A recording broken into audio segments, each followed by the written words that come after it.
दोस्तों इस वीडियो में हम बात करेंगे पूरे ब्रह्मांड के ज्ञान को प्रकट करने वाले, पूरे ब्रह्मांड के ज्ञान को प्रकाशित करने वाले, आत्मा से लेकर के परमात्मा तक, प्रजा से लेकर राजा तक, परमाणु से लेकर ब्रह्मांड तक का पूरा पूरा ज्ञान देने वाले, और जिनकी वजह से भारत को प्राचीन काल में विश्व गुरु भी कहा जाता था, उन वेद के बारे में। वो वेद ही हैं जिनकी वजह से प्राचीन काल में भारत को विश्व गुरु कहा जाता था, और पूरी दुनिया भर के लोग भारत में आकर के जिस विद्या का अध्ययन करते थे वो वेद ही हैं। तो आइए हम शुरू करते हैं अपने आज बहुत ही इंटरेस्टिंग टॉपिक वेद को। दोस्तों वीडियो की शुरुआत मैं वेदों का वैज्ञानिक भाष्य करने वाले महर्षि दयानंद सरस्वती जी की वाक्य से करना चाहूँगा। उन्होंने कहा है, वेद सब सत्य विद्याओं का पुस्तक है। वेद को पढ़ना पढ़ाना और सुनना सुनाना सब आर्यों का परम धर्म है। उन्होंने कहा है कि वेद सब सत्य विद्याओं का पुस्तक है। सत्य विद्याओं का मतलब होता है ऐसी विद्याएं जिनसे लोगों का पढ़ने के बाद में भला हो। ठीक, याद रखना है कि वेद में कुछ भी असत्य ज्ञान नहीं है, माने कुछ भी झूठा या कोई गलत विद्या है तो वो वेद में नहीं है। वेद में सिर्फ और सिर्फ सही और सत्य विद्या है, और आर्यों का तो परम धर्म है, धर्म नहीं परम धर्म है वेद को पढ़ना पढ़ाना और सुनना सुनाना। ये हमारे महर्षि दयानंद सरस्वती जी ने कहा है। तो आइए हम शुरू करते हैं अपने बहुत ही इंटरेस्टिंग टॉपिक वेद को।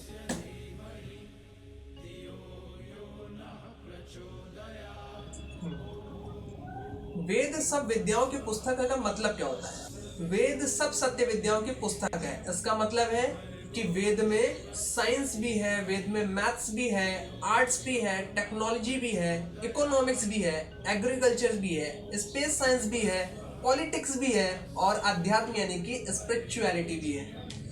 वेद में आपको सरल से सरल विद्या भी मिलेगी और कठिन से कठिन विद्या भी। जैसे नहीं, कुछ लोग सोचते होंगे कि भैया वेद तो कठिन चीज है, हमारे पढ़ने लायक नहीं है, हम उसको समझ नहीं सकते। वेद में आपको गिनती भी मिलेगी 1 2 3 4 5 6 7 8 9 तक। और वेद में आपको एक बड़ा विशाल विमान कैसे बनाए जो उड़ सके, वो विद्या भी आपको वेद में मिलेगी।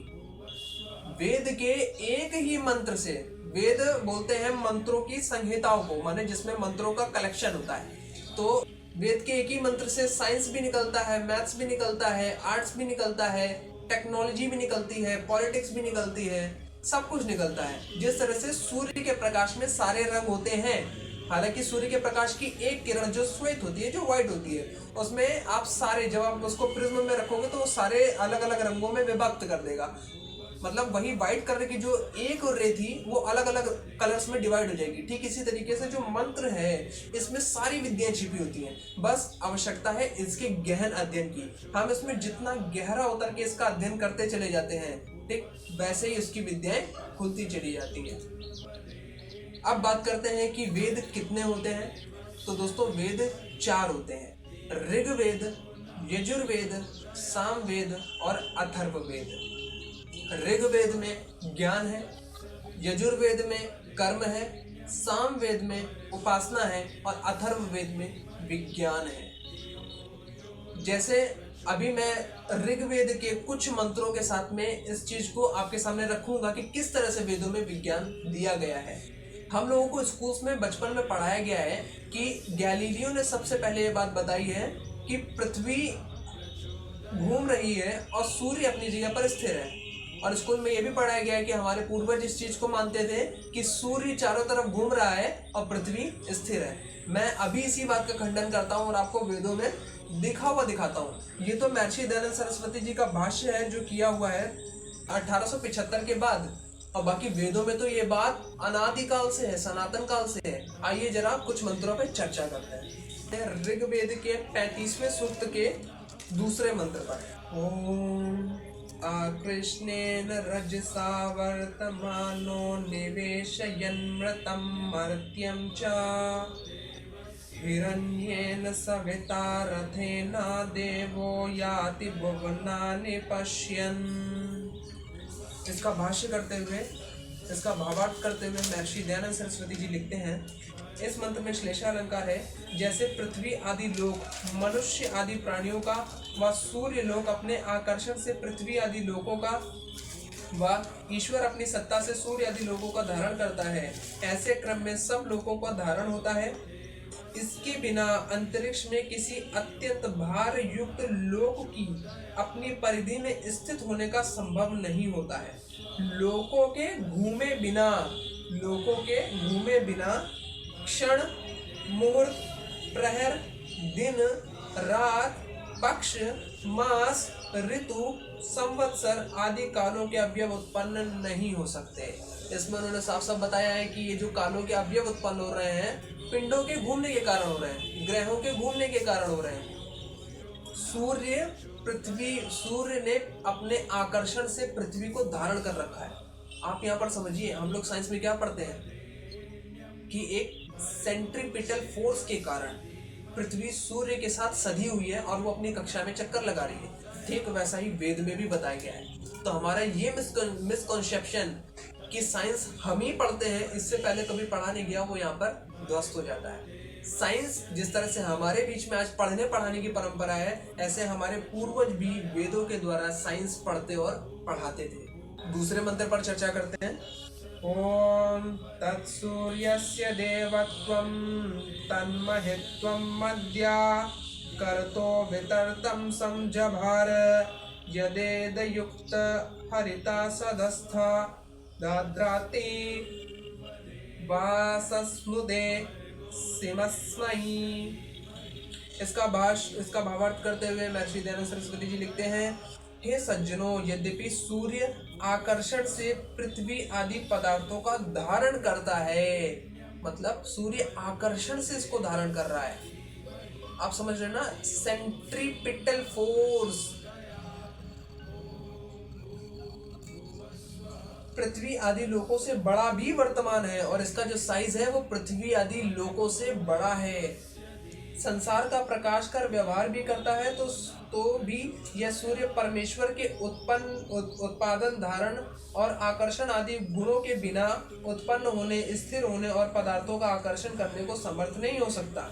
ना इस ईश्वर के बिना ऐसे लोकांतरों की रचना, धारण और इनके प्रलय करने का कोई समर्थ हो सकता है।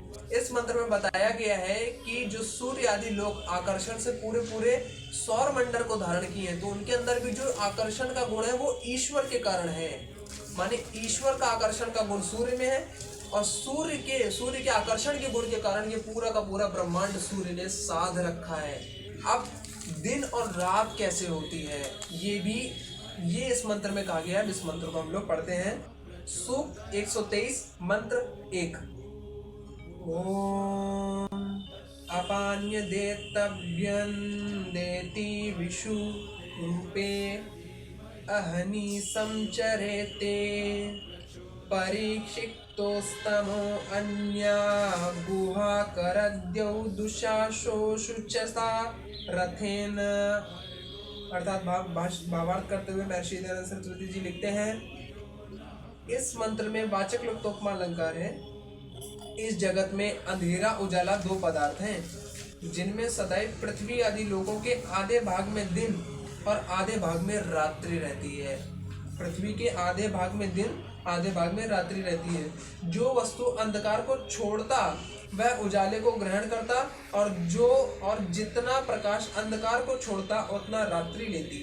दोनों पारी से सदैव अपनी व्याप्ति के साथ पाए हुए पदार्थ को ढांपते और दोनों एक साथ वर्तमान हैं। उनका जहाँ जहाँ संयोग है, मतलब जहाँ जहाँ रात्रि, मतलब ये पूरी पृथ्वी है, इसके आधे हिस्से में अंधकार होने की वजह से रात्रि, इसके आधे हिस्से में प्रकाश होने की वजह से दिन, और जहाँ जहाँ संयोग है वहां पर संध्या काल होता है, मतलब सुबह और शाम का समय होता है। ये तो मैंने वेद के मंत्रों में आपको साइंस दिखाया।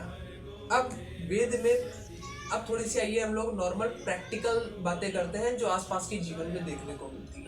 वेद के एक मंत्र में कहा गया है, यस्माद्रते न सिद्ध्यति यज्ञो विपश्चितश्चन साधीनाम योगमिन्वति। अर्थात यस्माद्रते, जिसके बिना, न सिद्ध्यति, नहीं सिद्ध होता है, यज्ञो, कोई भी बड़ा काम यानी यज्ञ सिद्ध नहीं होता, विपश्चितश्चन, विद्वानों का भी, मतलब जिसके बिना बड़े बड़े विद्वानों का भी बड़ा काम सिद्ध नहीं होता। साधीनाम योगमिन्वति, वो बुद्धियों में योग को प्रदान करता है।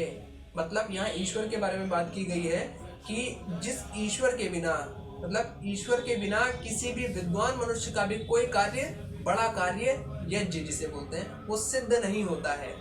जिस तरह से बिना सूर्य के सौर मंडल नहीं चल सकता, बिना पेट्रोल के गाड़ी नहीं चल सकती, ठीक उसी तरीके से बिना ईश्वर के कोई भी बड़ा कार्य सिद्ध हो ही नहीं सकता। ये वेद में उपदेश ईश्वर कर रहे हैं।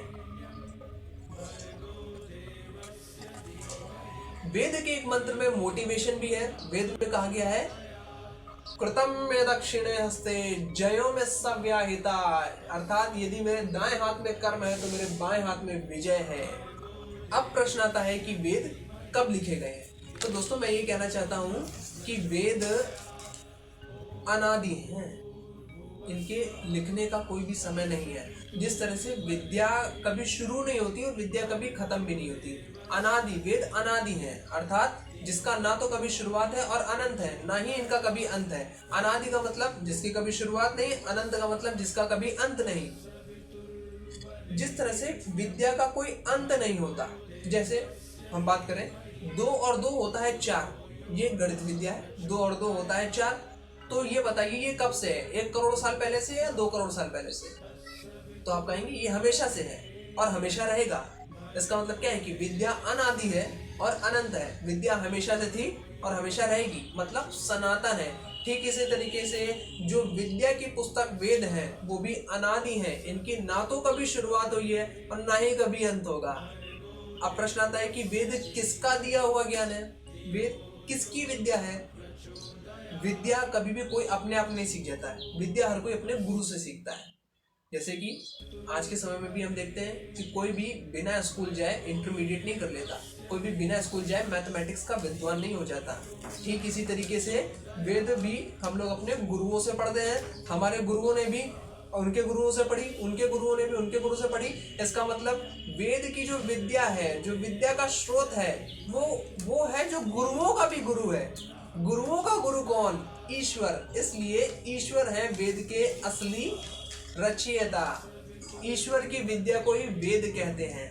वेद की रचना करने वाला कोई नहीं है, बल्कि होता ऐसा है कि जिन ऋषियों ने वेदों का अध्ययन किया वो विद्वान हुए, फिर उसके बाद उन्होंने सरल भाषा में अपने ग्रंथों की रचना की, जिसको सामान्य मनुष्य आसानी से समझ पाए। जैसे ऋग्वेद में आयुर्वेद है, लेकिन हम उसे डायरेक्टली नहीं पढ़ सकते। कुछ ऋषियों ने ऋग्वेद का अध्ययन किया, बहुत गहन अध्ययन किया, समाधि अवस्था में अध्ययन किया। उसके बाद में उन्होंने कुछ ग्रंथों की रचना की जिन्हें हम आयुर्वेद के नाम से जानते हैं। अब प्रश्न आता है कि अगर आप भी वेद पढ़ना चाहते हैं तो कैसे पढ़ें? तो दोस्तों मैं आपको बताना चाहता हूँ, वेद कोई ऐसी पुस्तक नहीं है कि इनको आप ऑनलाइन ऑर्डर करें या आपके घर पर आ जाएं, फिर इनको आप पढ़ना शुरू कर दें और आप वेदों के विद्वान हो गए। ऐसा नहीं होता है। वेद जिस तरह से पढ़ाई करने के लिए हमें टीचर्स की ज़रूरत होती है, ठीक इसी तरीके से किसी विद्वान की ज़रूरत पड़ती है वेद को समझने के लिए। सबसे पहले आपको किसी वेदों के विद्वान से संपर्क करना पड़ेगा,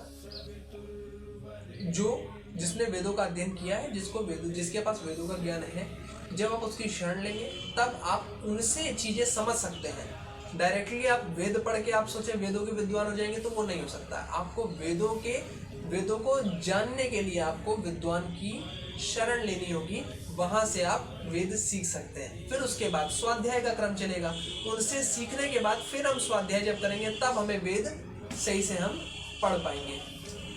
महर्षि दयानंद सरस्वती जी ही एक ऐसे ऋषि हुए हैं अभी आधुनिक काल में, मतलब बहुत लंबे समय के बाद में महर्षि दयानंद सरस्वती जी ही हैं वो जिन्होंने वेदों का वैज्ञानिक भाष्य किया है, मतलब साइंटिफिक भाष्य। वेद को अगर हम सरल भाषा में बोले तो इस तरह से, जैसे जब हम एक मोबाइल लेकर के आते हैं तो उसके साथ एक मैनुअल मिलता है। ठीक इसी तरीके से जब ईश्वर ने ये पूरी सृष्टि बनाई तो मनुष्यों को मैनुअल दिया जिसे वेद बोलते हैं। उसमें विद्या का उसने प्रकाश किया ईश्वर ने मनुष्यों के लिए, कि जिससे मनुष्य वेद विद्या पढ़कर अपना जीवन सही ढंग से जी सके, अपने जीवन के सभी दुखों को खत्म कर सके, सब बड़े से बड़े सुख को पा सके।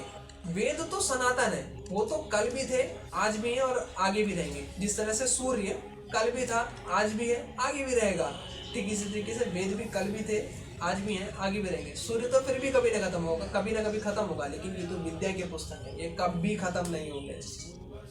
अगर आपको अपने जीवन का कल्याण करना है, अगर आपको अपना जीवन सुखी और धन्य करना है, तो आपको वेद पढ़ना पड़ेगा। वेद एक ऐसा स्विमिंग पूल है जिसमें आप जितनी बार डुबकी लगाएंगे, जितनी गहरी डुबकी लगा करके आएंगे, उतना ही आप बाहर होकर के पवित्र होकर के आएंगे। दोस्तों, आज के इस वीडियो में बस इतना ही।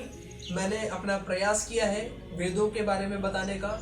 वीडियो अगर आपको अच्छा लगा हो तो लाइक कीजिएगा, शेयर इसे जरूर कीजिएगा, ताकि प्रत्येक व्यक्ति तक कम से कम एक बार वेद का नाम तो पहुंचे, नहीं तो लोग वेद को जानते ही नहीं है।